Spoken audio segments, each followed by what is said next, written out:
Dust off your jerseys, grab your Waukee caps. Got the whole team ready, no turning back. From the hardwood floors to the diamond bright, we're here to talk sports all day and night.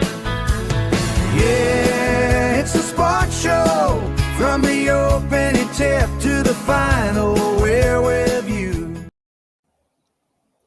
What is up, everybody? Welcome to another live episode of Catching Up with Cody podcast. I'm your host, as always, Cody. A lot of you guys might be like, it's not Monday. What are we doing live for? But I had a great opportunity to have on this guest, and I could not pass this up. So that is why we're doing this today. I've been on a podcast with him. We've had conversations off air, but I want to introduce Naythan Mulugeta. Naythan, we talked off air just a few minutes ago, but dude, it is an honor to have you on this podcast. First athlete, like I was saying, I was super nervous. So I appreciate you coming on, man. And, for the people that don't know you, tell us a little bit about yourself. Man, well, first off, I just wanted to thank you for having me on here, bro. I love what you got going on. It's a dope podcast you got going, and you've obviously shown love towards me and my journey, and I really do appreciate that. And I appreciate everybody watching and showing him support as well. But yeah, man, born and raised in LA, West LA to be exact. Been playing football about 13 years now. Played JUCO, Division I, Division II, and NAIA. So I've been everywhere, and been through the ups and downs through it all. Literally any and everything you can think of. And, if you stick around, you'll know everything. Yeah, no, for sure. And, I've heard a little bit about your story and everything, and I'm a big football player or football fan. So it's really cool to see you and everything. And,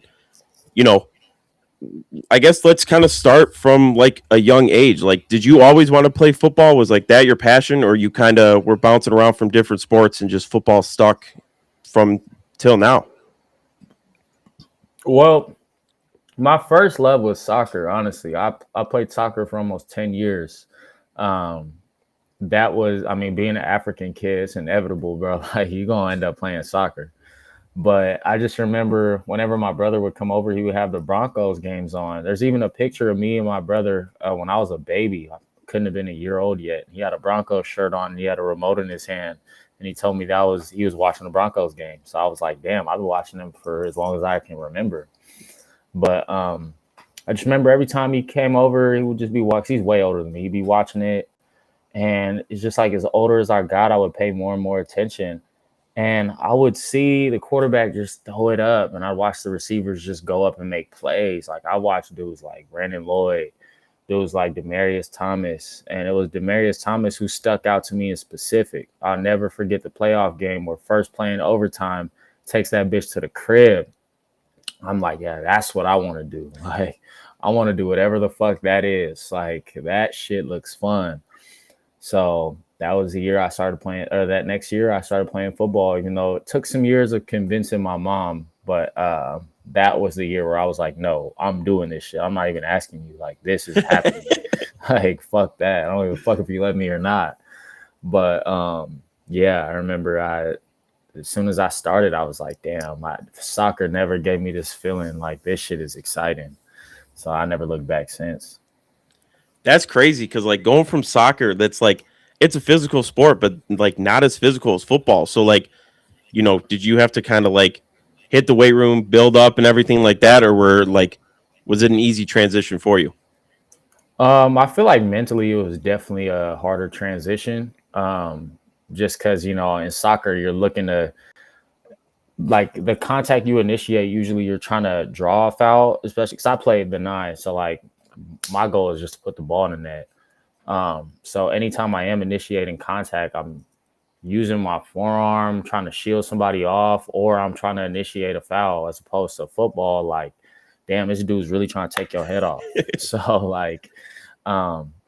yeah, it definitely took some adjusting. I was always a bigger kid as far as height. I was 5'9", 5'10" in the 8th grade. So damn. Yeah, I was a big dude. and like the weight just kind of naturally came on in high school. So yeah. Nice. And you're playing the wide receiver position. Is that a position you always wanted to play? I know you said Demaryius Thomas was kind of your guy to look up to for that. So obviously wide Right. receiver was your number one position from the beginning. Yeah, I've been told dudes, I was like, shit, call me whatever the fuck you want. I want to play wide receiver more than I want to play football. I don't know what the fuck that mean to y'all, but shit, like I want to be a receiver. Like it just felt like its own game outside of the game. It's like I'm out in my own world on a different part of the field. I have no clue what the fuck going on in the box. Like it's really just me and one or two other people that I got to worry about. As far as us playing our own game. Like I don't know what no gap scheme or pass pro got anything to do with the fuck I'm doing. Obviously at a young age, but Yeah. Yeah, you're just trying to get the so ball and get to the end zone. I'm just trying to get jiggy. Like fuck, I just wanted That's somebody true. to throw the ball up. Let me go. You know what I mean? Yeah, So that that's was really it. crazy. So like people throughout high school, and I know like even through college, like a lot of receivers, I feel like when they go pro or toward their later years in college, kind of turn to like cornerback and defensive side. Has that ever been like a thing that you've thought of, or like what's your kind of opinion on that? Nah, honestly, like it just never interested me. Don't get me wrong. Obviously, with the maturity I have now, if someone actually told me to change positions and they have a contract waiting on me, like of course. But as far as my natural drawing, nah. Honestly, I wanted to be a receiver. You know, obviously I had to play other spots in high school, limited roster, uh, public high school in LA. We ain't 60, 70 deep. So I had to play some safety. I had to play some corner. My sophomore year, I played linebacker. So Damn. Okay. I did. We just had to, like, all the skill positions kind of had to be versatile. So yeah. Nice. So now growing up in LA, like I've never like got to see that. Like I feel like I've seen videos and stuff of like the lifestyle and how it is. Like how was it growing up in LA and like you said with high school and everything? How was that like LA style versus like I'm in Detroit? Like I feel like that's two different like lifestyles really. Well, shit. My only depiction of Detroit is like T Grizzly and Eminem. So I don't know if that's any different, but it just really depends what part of LA you from. You know, I'm from right near the Venice area. The way I like to explain it, just like it wasn't the safest, but it wasn't like the most dangerous. Like, it was just it was pretty regular.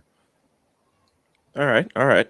Yeah, Yeah. so that like I said, I've seen videos and stuff and it's obviously like all party life and everything, but I feel like that's not all of LA and everything like that. So I guess let's kind of let's walk through like when you first got because you said you played D1 and D2. Where did you start there? Did you play D1 first or D2 first? So out of high school, I went JUCO, then D1, D2, NAIA. Gotcha. So I kind of give us the journey on each of them. Was there one better than the other? Like, is there not regrets because obviously it's gotten you to where you've been, but like, what's been your best and worst things that you've seen from each journey of the thing? I feel like the only regret I have is not stopping where I was and just like appreciating how far I came, regardless of what it looked like. Like I never gave myself credit to be like, damn, you overcame this, you did this. Like I was just so quick to look forward to the next thing. So I feel like I already started planning ahead before I even got there. And that was the only regret I've had at any level. Um, but as far as high school, coming into high school, I was nationally ranked. Like I was one of the top 450 freshmen in the nation. Um, I had a couple interviews with the LA Times. Like I was poised for a really big year. Although I had a knee issue, I dislocated my kneecap right before my freshman year started.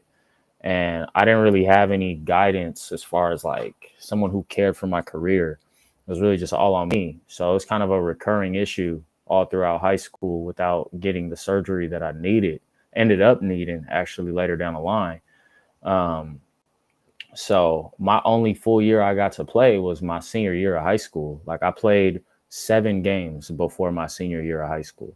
Damn. So from then on, like still getting interest and getting D2 through NAIA offers and a D1 preferred walk on to Eastern Washington.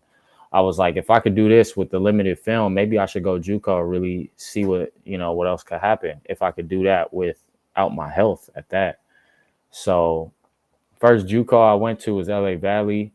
Couldn't play my first year. I got mono before the season started. So they told me if I was running, I could rupture my spleen. So I had the red shirt. Then the second year, my program ended up getting shut down for the year. They ended up just doing that again. Shout out Pierce College. The reason I left the first one was because they said the head coach left my first JUCO, and they said we're not going to get a new coach till the month of the first game. So I was like, yeah, that's crazy. We don't even get like a real camp. So yeah, wow. Had to dip. Then that happened. So boom, it's my first 2 years. Then COVID happened. So boom, it's my first 3.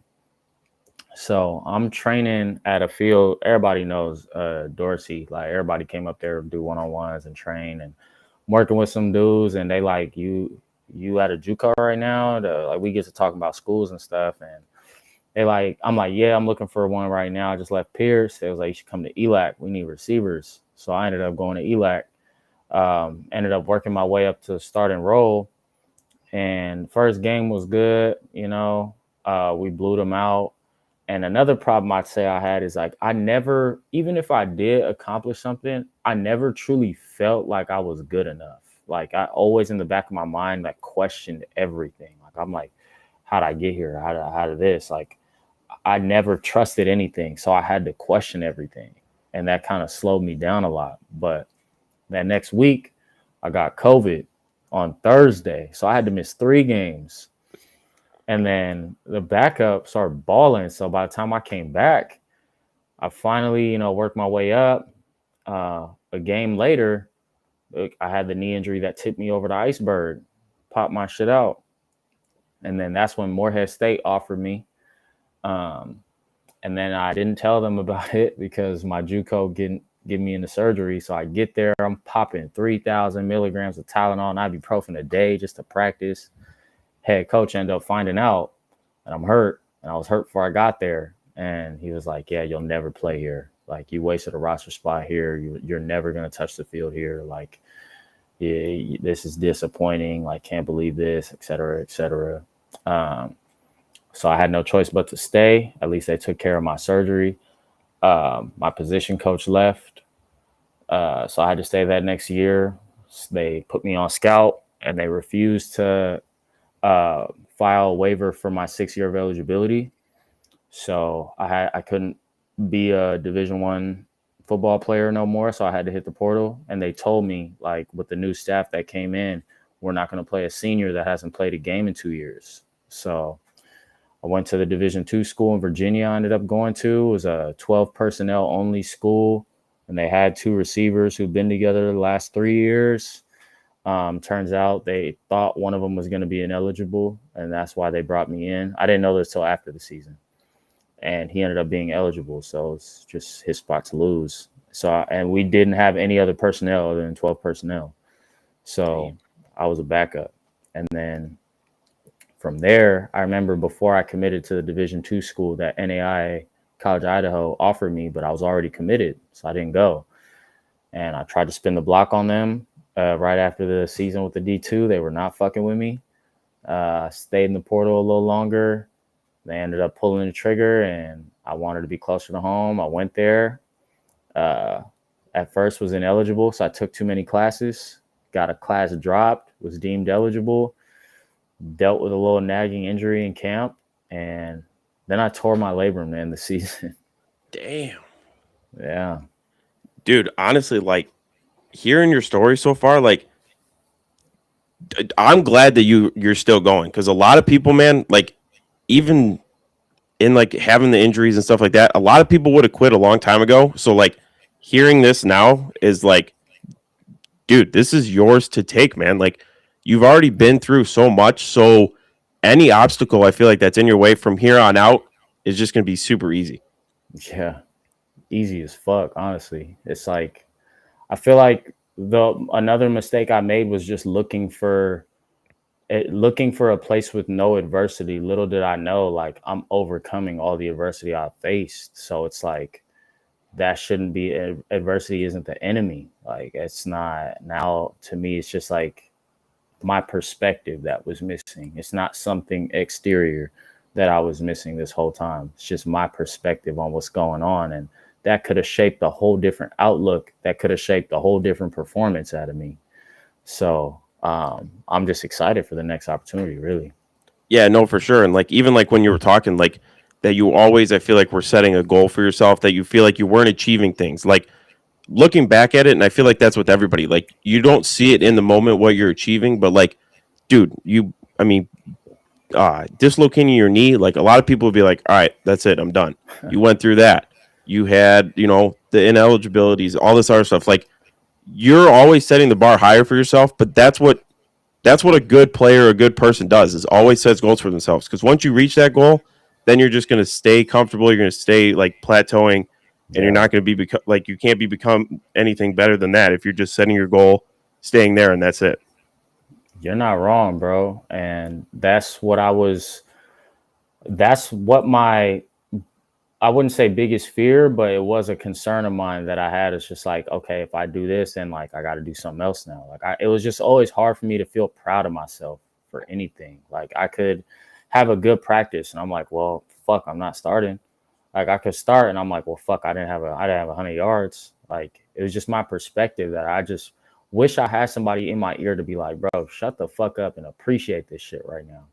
Yeah, for So sure. And really, if you think about it, like you can be that person now for like the younger generation, and like just you talking about it, like hopefully there's somebody out there that's like listening, that's like has maybe the similar experience or going through an injury of like, damn, I got injured, I lost my starting spot, like what do I do now? And then here's your story and it's like, hey, if this guy can do it, this is what he's telling me, he's giving me that advice and everything, like who's to say that somebody else can't do that as well?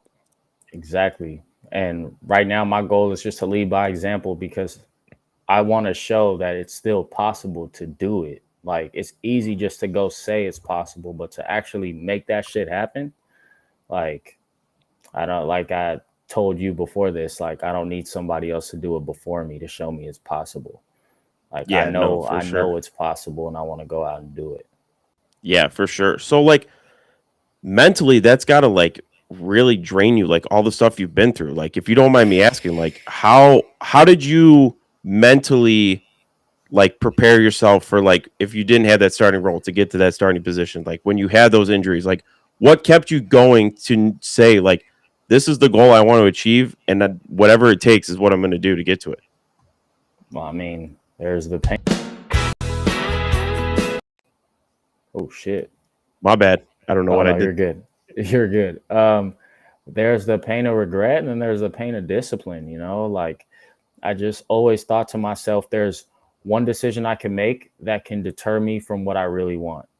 And then that can make me even further away. And then one more decision can make me even further away. And then one more decision. So it's like, am I going to make that decision that deters me or steers me further towards it?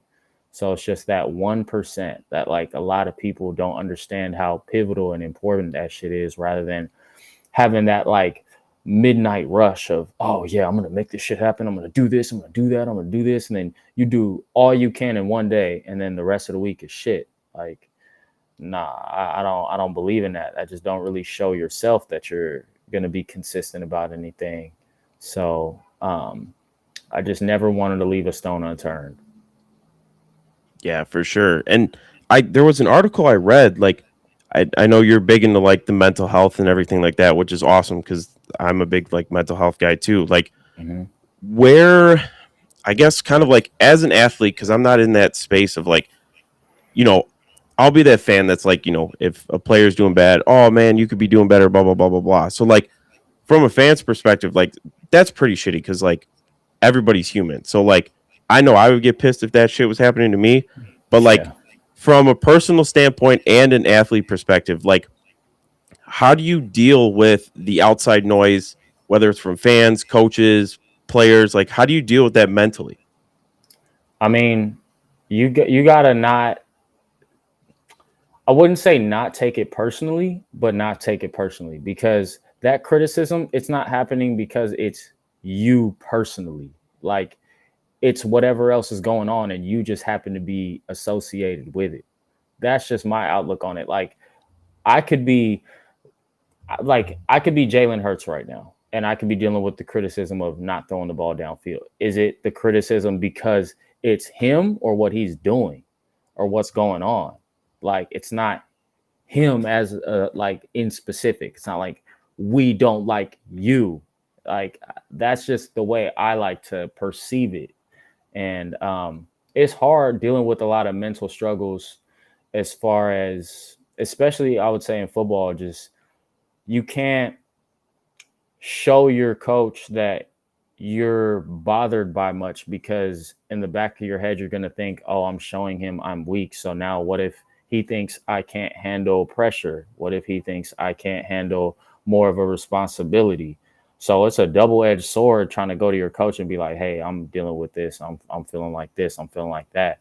Because in our mind we like, oh, so you're soft, you're this, you're that, you're that. And there is a fine line, don't get me wrong. Like, but I truly do advocate for mental health. I just don't look at it as like a escape when people are facing any type of adversity. Yeah, for sure. And as somebody that like deals with mental health and stuff, like it's tough just to deal with as like a non-athlete. So like between having to deal with it and be an athlete and dealing with all that outside noise, that's got to be tough for sure. Yeah, you're not wrong, bro, at all. So I got another like kind of question here for you. So let's see. So at the end of your career, like when you're done playing football for any, team, any tier of teams, what do you want people to like know you as, like the player and as like Nathan the person? I tried one more time. That's the only thing that differs me from the next person. It's just that I tried one more time. Like you don't know how many changes your life could see just by trying one more time. No matter if it's your 30th, if it's your 40th, if in your heart you truly believe that that's for you, like you try one more time. That's really it. Damn, dude, that's like, I know it's like short and sweet and to the point, but like that's like the most important thing. Yep. Damn. So where are you at now in your career? Like where are we at? I know you're obviously always ready to, get that call from whoever's ready to bring you on and everything. You're always, staying in shape, getting in the weight room and everything. Where are we at now? Free agent right now. I've explored um, opportunities right now in the spring to play, whether that's in the LFA or the UFL. I know I'm getting ready for some UFL showcases this fall. Finally get to get some official times, which I've never had. So that's really big right now, and just training and staying ready for that, and lowering my times as much as I can. There we go, for sure. I'll definitely be looking out for you. And like I said last time on the podcast we were together, like just keep going, man. Don't let the outside noise get to you. Don't let anything get to you, because like you said, as soon as you stop fighting for that goal, that's it. So, but I got you.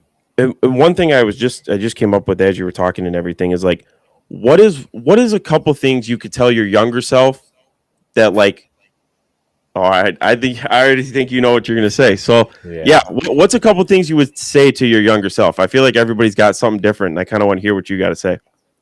Stop comparing yourself to others. It's not worth it. Like you like you not being able to relate to somebody else does not have to be a bad thing. You can be like, for example, look, I'm not saying I'm LeBron, but like who can you compare LeBron James to?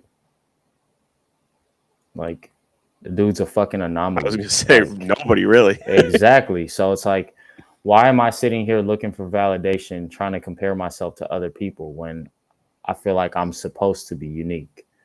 So that was my biggest thing when I was a kid. It's just like, I'm going through all this shit. Well, who's made it out of this shit? Like, is it even possible? Who's like the way I run routes? Is it like this person? Is it like this? The way I do this is it like this. Like, I feel like the reason why it wasn't is because I'm meant to be different.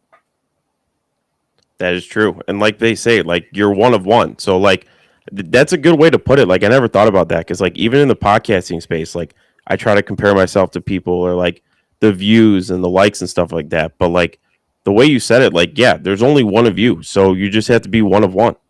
Exactly. That's in life, bro. Like, fuck what anybody else doing. Like, be the best you. Nobody can be the best Cody. Nobody else can be the best Nathan. Like, I'm meant to be me. I can't be someone else better than I can be myself. Damn.